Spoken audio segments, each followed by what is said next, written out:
The first person who's going to read for us is Patti Grayson. Patti is a fourth grade teacher. She was a third grade teacher when we started, and she looped up with her third grade into fourth grade, and she's been stuck there ever since. She teaches at Virginia's Hampton Roads Academy.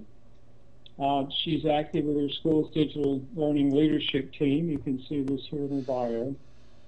And her work's also been in Mindshift at teacher.com. She was featured in Larry Ferlazzo's classroom Q&A at Education Week Teacher. She's been getting around. And so Patti, and by the way, let me see if it says here.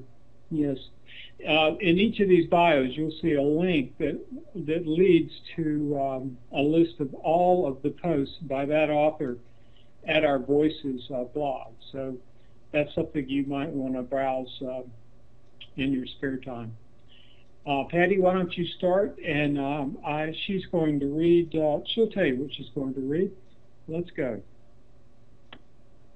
Thanks, John. I had to laugh out loud when you said I'd been getting around. The selection I chose is from a piece I wrote while I was teaching third grade entitled, "Will My Third Graders Be Educated When They Grow Up?" I think this is an awesome time to be an educator. I also think it's a bit of a terrifying time to be an educator because we don't know what kind of a world we're preparing our students for. And so we're preparing them for something we can't identify. And that set me to thinking a little bit about what my job was. So this is part of the post. When I was growing up and struggling through pre-calculus, I asked the question all students ask: why do I have to do this? When will I ever use it? One of my parents' favorite replies was that it would help make me a well-rounded individual. This, of course, was very important for receptions and cocktail parties. I must be prepared to look and sound articulate, educated. Well, I've never really found a need to discuss pre-calculus at a dinner party, and I've never used it in my career. But in principle, I do understand the value of being educated. Here's the dilemma, though. With the world changing so rapidly, being educated takes on new meaning. I think the word educated is outdated. It conveys the message that if you complete a certain number of steps or read a certain level in the system of diplomas and degrees, you can relax and make a living from what you know. Not so. The demand to master new knowledge and skills is never ending today. If you want to be successful, you never finish your education.